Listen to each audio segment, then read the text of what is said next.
Depuis notre naissance, nous passons notre temps à répondre à une seule question: qui suis-je? Et si la plupart des réponses que nous donnons étaient fausses? Et si vous n'étiez ni votre métier, ni vos pensées, ni même vos émotions? Alors, qui êtes-vous vraiment?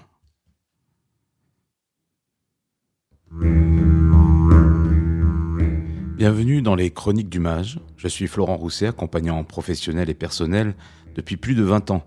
Chaque semaine, je vous invite à faire un pas de côté, à prendre de la hauteur et à percevoir autrement ce que vous traversez en explorant d'autres possibles. Je partage avec vous mes perceptions, mes questionnements, mes expériences, des méthodes, des outils, des méditations guidées et des conversations profondes avec des personnes inspirantes.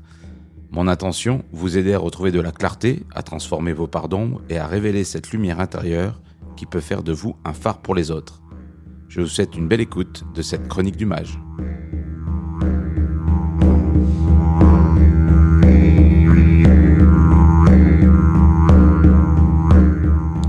Bienvenue dans ce nouvel épisode des Chroniques du Mage. La dernière fois, nous nous étions quittés en parlant de notre identité, de l'identification à nos rôles, à nos émotions, à nos pensées. Et puis nous étions dit, si nous ne sommes pas nos émotions, si nous ne sommes pas nos rôles, si nous ne sommes pas nos pensées, si nous ne sommes pas nos événements qui nous traversent, qui sommes-nous? Que reste-t-il?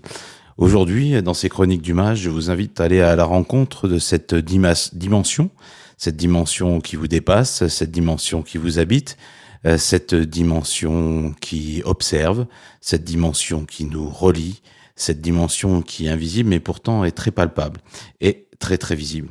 Alors, on a ce qui change, c'est probablement pas ce que nous sommes. Le corps change, on a les rôles qui changent, on a les relations qui changent, on a nos croyances qui évoluent, nos émotions qui évoluent, nos pensées qui évoluent. Et il est intéressant de voir qu'est-ce qui reste derrière tout ça. Qu'est-ce qui continue à nous habiter au-delà de l'agitation?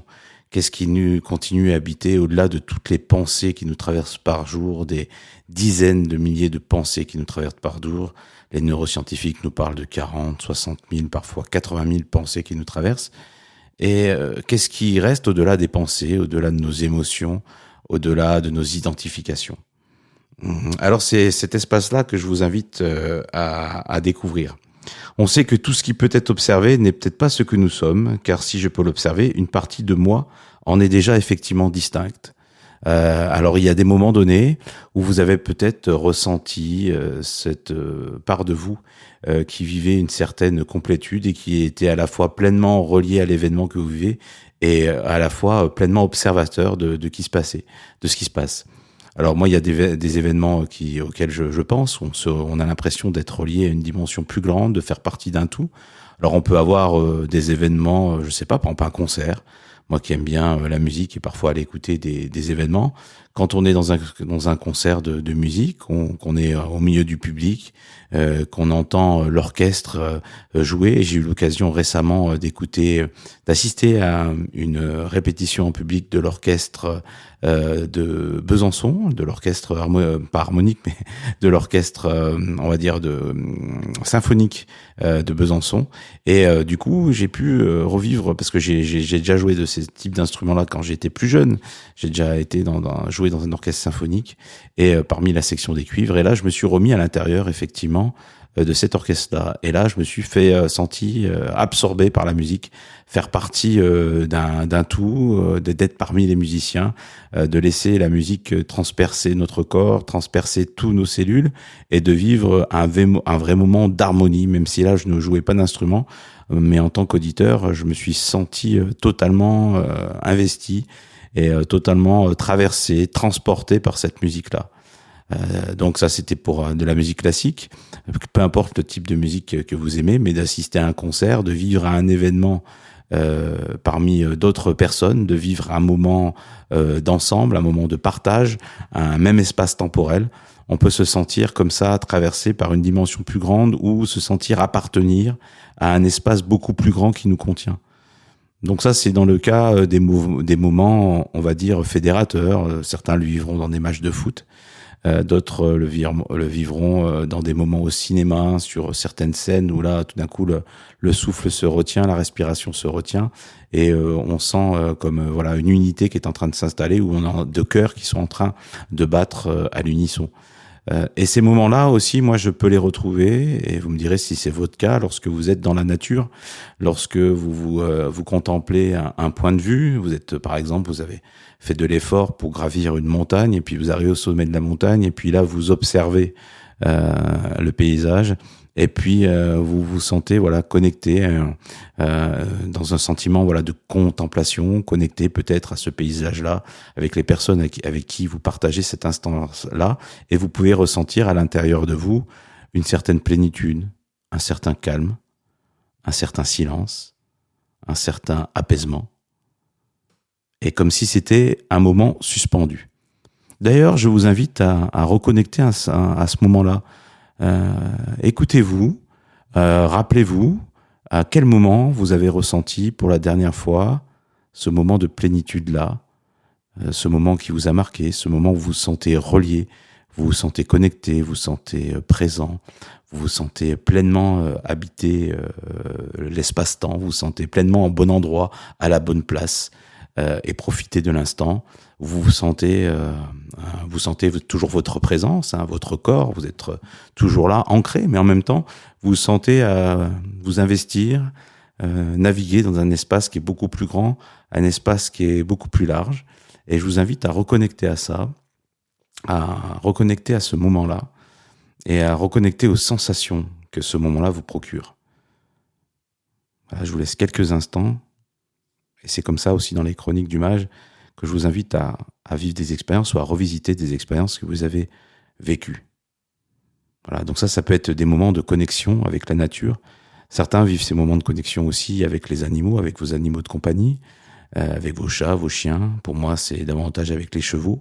Mais lorsque je suis dans la nature, lorsque je rentre dans une plaine ou encore plus dans une forêt, lorsque je me sens habité par cette ambiance, par ce lieu, je me sens déjà en relation avec le cheval, en connexion avec le cheval, en communication, voilà, pour être présent, pour être alerte à ce qui peut se passer, à un animal qui peut arriver, à une branche trop basse qui peut être là, à un chemin qui peut avoir des ornières. Et du coup, voilà, il y a cette présence-là, cette qualité de présence où je me sens pleinement dans l'instant, pleinement en relation avec l'animal avec lequel je chevauche et pleinement aussi en relation avec la nature et l'environnement qui m'entoure. Donc, chacun d'entre nous peut trouver comme ça des espaces dans lesquels on se sent pleinement en relation, dans lesquels on se sent pleinement présent, dans lequel on se sent appartenir à un espace beaucoup plus large, un espace beaucoup plus vaste. Donc, certaines personnes vont le trouver en faisant une certaine activité créative, de la couture, vont le trouver en jardinant, peu importe l'activité que vous faites, mais qu'est-ce qui vous met comme ça en joie? Qu'est-ce qui vous donne cette qualité de présence? Quelles sont les activités qui vous permettent d'être pleinement dans ce que vous faites, pleinement relié à ce que vous faites, d'être pleinement conscient de ce que vous faites? Donc, une des choses auxquelles je voulais effectivement évoquer avec vous, c'est cet espace effectivement d'observation. On est acteur, on est pleinement investi, on a des pensées, on a des émotions qui nous poussent à agir. On est acteur de notre vie, on prend des décisions, on pose des actions, on est parfois en réaction. Et qu'est-ce que cet espace qui nous contient, cet espace qui contient nous-mêmes, qui contient notre corps physique, qui contient nos pensées, qui contient nos émotions, qui contient nos rêves, qui contient nos aspirations, qui contient les événements que l'on vit, et cette conscience aussi à la fois qui à chaque instant, même au moment même où je vous parle, je peux sentir cette conscience qui observe ma personne en train de parler, en train de s'adresser à vous. Donc vous êtes peut-être pas donc la pensée, vous êtes peut-être pas celui qui observe la pensée, mais peut-être justement celui qui observe la pensée apparaître et la pensée disparaître. C'est cette fameuse expérience de l'observateur, et on sait et on entend, si vous recherchez un peu dans les sciences, la physique quantique, mais moi je suis pas un spécialiste du sujet, mais dans des sujets qui relatent des expériences de physique quantique, on sait que l'observateur va pouvoir modifier l'expérience, que la manière dont quand on est en train d'observer une particule, elle va modifier la trajectoire. Donc il y a l'intention du sujet, l'observation du sujet qui va venir modifier l'expérience. Et on sait qu'aussi que cette expérience se contient dans un espace beaucoup plus grand. Alors, justement, pour aller dans cette expérience de l'observateur, dans toutes les questions, philosophie, dans les religions, dans les sciences ésotériques, on a toujours cette question, mais qui est derrière tout ces pensées, derrière toutes ces émotions, qui est derrière nos prises de décision, qui est derrière notre intuition, qui est derrière les événements qui nous arrivent? Est-ce que nous avons totalement notre libre arbitre? Est-ce que c'est prédestiné?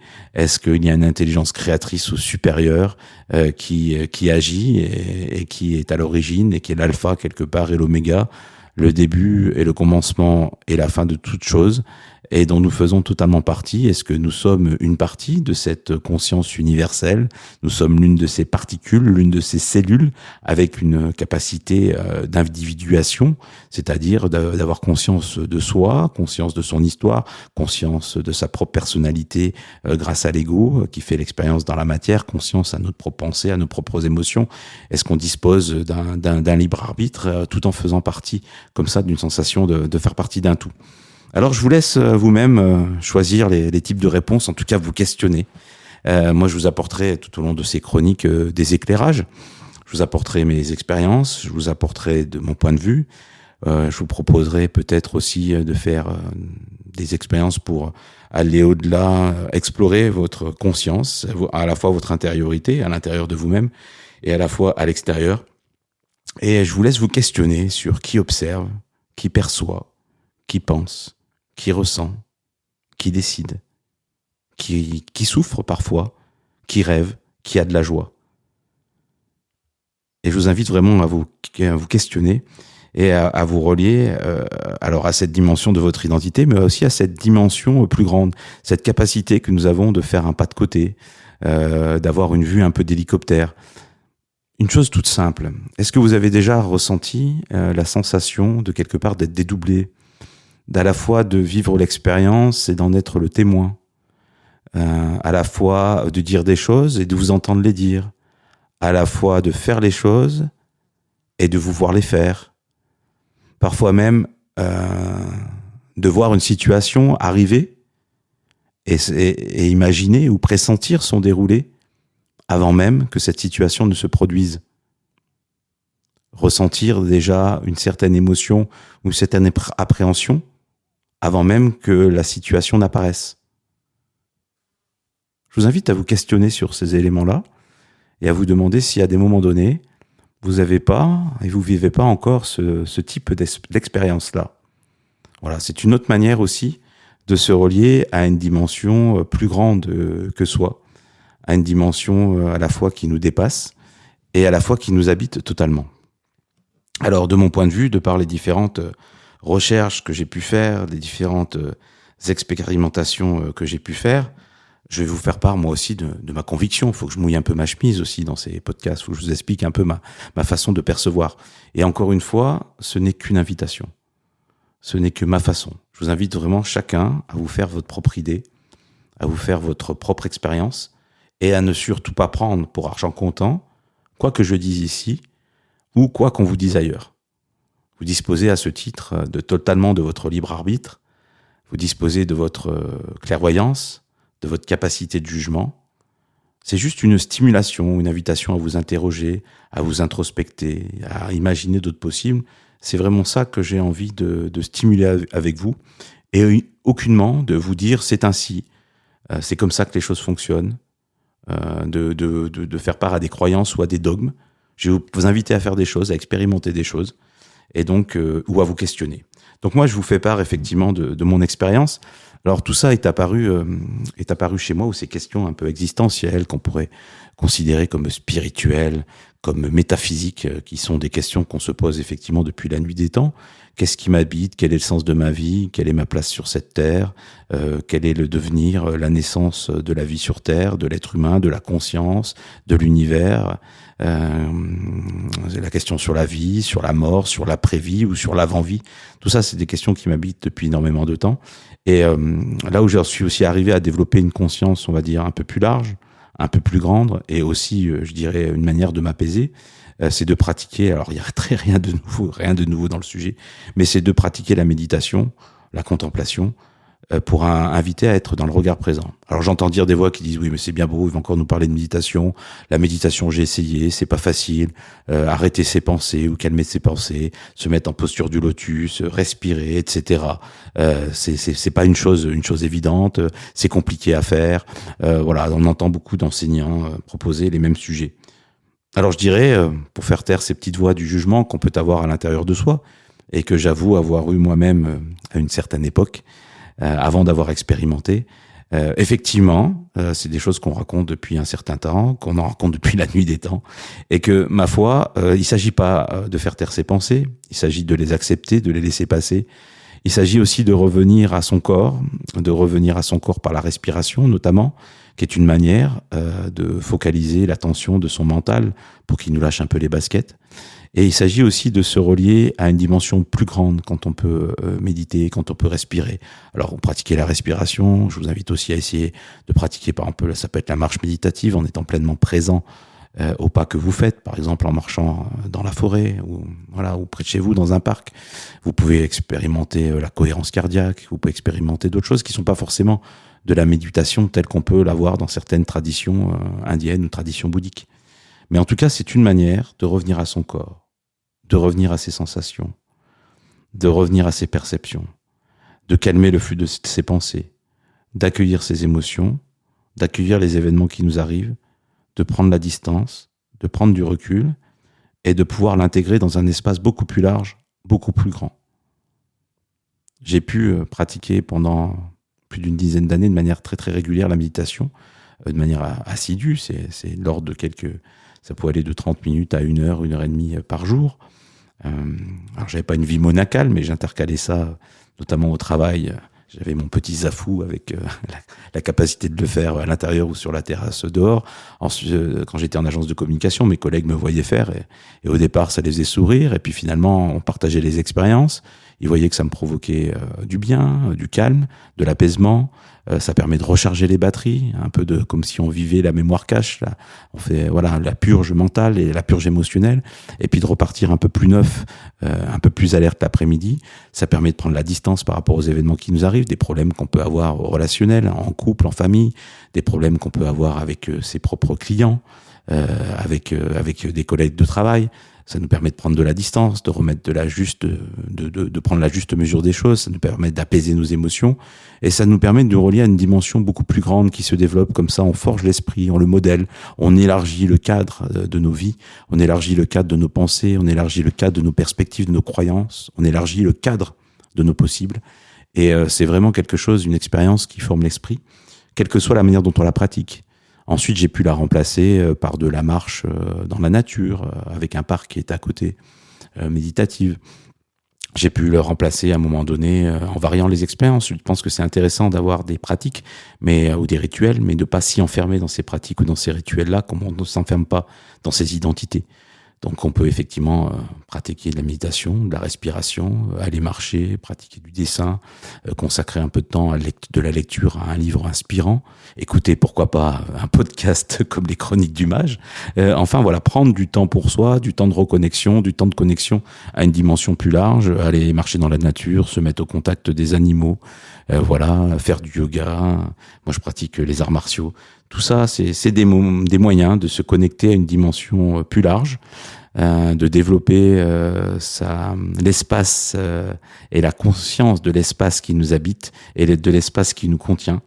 Et je pense que ça peut être une invitation, en fait, intéressante pour vous. Et dans les arts martiaux ou dans d'autres traditions, on se pose aussi cette question de la reliance à un espace beaucoup plus grand, un espace qui nous habite. Alors, lorsqu'on se définit à nos rôles, à nos blessures, à nos peurs, on voit qu'on souffre davantage. Et la liberté ne consiste peut-être pas à changer ce que nous vivons, elle consiste parfois à cesser de nous confondre à ce que nous vivons. Et ces instants que je vous propose de reconnexion à soi ou de connexion à plus grand que nous, ce sont des espaces qui nous permettent de nous désidentifier, qui nous permettent de nous distinguer, de faire le pas de côté, de prendre de la hauteur, de se relier différemment, de s'apaiser et de prendre conscience de nos pensées, de nos émotions, de nos croyances, de nos peurs, de nos limites, mais aussi de nos joies, de nos aspirations, d'éclairer nos décisions, de prendre le bon chemin, de nous relier à notre intuition. Voilà, c'est des moments où je vous invite non pas à agir avec votre ego et votre identité, c'est nécessaire, et à des moments c'est nécessaire de mettre un temps de pause, de faire un temps d'arrêt, s'arrêter, respirer, observer, dedans et dehors, se relier. Et laisser apparaître et disparaître nos pensées, nos émotions, nos événements, nos croyances. Et se laisser bercer par cet espace, observer ce qui se passe. Être à la fois l'acteur et l'observateur. Alors, maintenant que ceci est dit, dans ces chroniques du mage, je vais aussi vous proposer de vivre des expériences différentes. Et là, je vais vous transmettre aussi une expérience différente que je vais vous expliquer et que je vais vous inviter à faire de votre côté. Pour connecter, c'est une des manières de connecter à une dimension beaucoup plus grande par un processus de désidentification.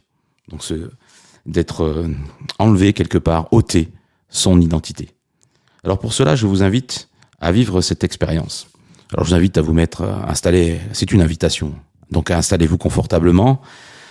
L'idéal, c'est de pouvoir mettre les pieds au sol, bien la voûte plantaire contre le sol, de vous mettre, si vous êtes sur un fauteuil, de vous détacher un peu du dos de votre fauteuil, de vous redresser votre colonne vertébrale, comme un petit fil qui est au-dessus du sommet de votre tête, et de prendre cette posture-là pour être totalement présent dans l'ici et maintenant, et puis concentré, pourquoi pas, sur les appuis au sol, sur les appuis sur votre fessier, dans votre dos, prendre conscience des bruits à l'intérieur de vous, de votre respiration, de l'air frais qui rentre, vous concentrer sur votre respiration et prendre aussi conscience de l'environnement qui vous entoure, des sons éventuellement qui peut être autour de vous. Et puis, je vais vous proposer cet exercice pour prendre de la distance par rapport à son identité. Donc, je vous invite à voir quelle identité vous voulez de vous dissocier, avec quelle identité vous avez envie de prendre de la distance. Alors, vous pouvez dire, par exemple, je vais vous donner mon exemple, je suis Florent Rousset, donc je vous invite à énoncer votre nom, votre prénom, chef d'entreprise, formateur et coach professionnel, par exemple, cette identité-là. Et je vous invite à la vouloir répéter plusieurs fois. Alors je vous demande vous pouvez le faire en même temps que je vous parle, mais je vous invite peut-être aussi à prendre des notes pour pouvoir reproduire cet exercice, sinon le podcast risque de durer, on va dire, un certain temps, et vous risquez peut-être, certains risques de décrocher. Donc je vous donne un peu la recette sans faire forcément la recette avec vous. Donc je suis Florent Rousset, chef d'entreprise, coach professionnel, formateur, qui propose la guidance spirituelle incarnée. Je suis Florent Rousset, chef d'entreprise, coach professionnel formateur qui propose de la guidance spirituelle incarnée. Et puis ensuite, vous allez progressivement enlever les couches de l'identification. Je suis Florent Rousset, coach professionnel et formateur. J'enlève la dernière partie, pratiquant de la guidance spirituelle incarnée. Je suis Florent Rousset, chef d'entreprise, coach professionnel et formateur. Et comme ça, pendant quelques minutes. Et ensuite, vous allez encore enlever une couche. Je suis Florent Rousset, chef d'entreprise et coach professionnel. Je suis Florent Rousset, chef d'entreprise et coach professionnel. Et pendant quelques instants, toujours, vous allez répéter cette pensée-là. Et ensuite, vous allez encore enlever une couche. Je suis Florent Rousset, chef d'entreprise. Et vous allez le répéter avec votre nom, votre fonction, encore une fois. Et ensuite, vous allez juste dire votre nom. Je suis Florent Rousset. Et vous allez le répéter encore quelques fois en présence. Vous allez ensuite dire je suis Florent, juste votre prénom. Et vous allez le répéter encore quelques fois en présence. Et entre chaque allitération, je ne sais pas si ça se dit comme ça, mais voilà, je vais le dire comme ça, chaque allitération, vous allez prendre un temps de respiration, un temps de silence. Et ensuite, vous allez simplement dire je suis, je suis, je suis, je suis. Et progressivement, vous allez ralentir le rythme, ralentir le nombre d'énoncés, et puis vous allez arrêter de parler et simplement vous concentrer sur votre respiration. vous concentrer sur cet espace qui vous habite, sur cet espace qui vous contient à l'intérieur, sur cet espace qui vous contient à l'extérieur, et vous sentirez totalement présent dans votre corps, dans l'ici et maintenant, totalement présent ici et là, dans vos pensées, dans vos émotions, vous habitez totalement votre corps, et dans le même temps, vous êtes celui qui est dans son corps, qui pense, qui ressent, qui agit, et également celui qui observe un espace beaucoup plus grand qu'il habite, un espace beaucoup plus grand qui le traverse. Voilà, donc je vous invite à tester, à expérimenter, comme toute pratique, plusieurs fois cette technique-là, cette approche-là, pour pouvoir expérimenter au bout de plusieurs jours. Je vous invite à faire ça durant cette semaine et à expérimenter, tiens, qu'est-ce qu'il en est? Qu'est-ce que ça me fait vivre? Qu'est-ce que ça me fait ressentir?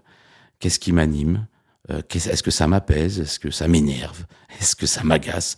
Est-ce que ça me permet de calmer le flux de mes pensées? Est-ce que ça me permet de calmer le flux de mes émotions?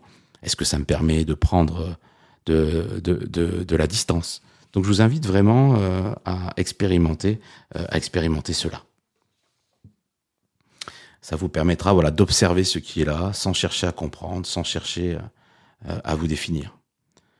Alors peut-être que nous ne trouverons jamais une définition parfaite de ce que nous sommes, mais peut-être pouvons-nous commencer à reconnaître ce que nous ne sommes pas, et lorsque les rôles tombent, lorsque les pensées se taisent, lorsque les émotions cessent d'occuper toute la place, il reste parfois donc cet espace de présence que j'ai voulu vous faire expérimenter, un espace silencieux, un espace à la fois vivant, et c'est peut-être par là que commence véritablement la rencontre avec soi-même.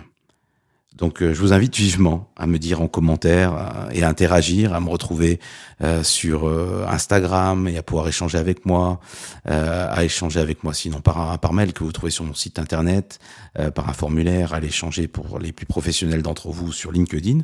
En tout cas, je serais très curieux d'avoir des retours sur ces premières chroniques du mage, d'avoir des retours sur les expériences que je vous propose, d'avoir un retour sensible, que ça vous plaise ou que ça vous plaise pas. Donc je vous invite à m'en faire part. Et en tout cas, ça me nourrirait et ce serait pour moi très gratifiant que de recevoir de vos nouvelles. Voilà, donc écoutez, je vous laisse sur ces quelques mots et je vous souhaite les chroniques du mage sont diffusées tous les vendredis soirs. Donc je vous souhaite un bon week-end et une bonne nouvelle semaine avec, j'espère, plus de conscience.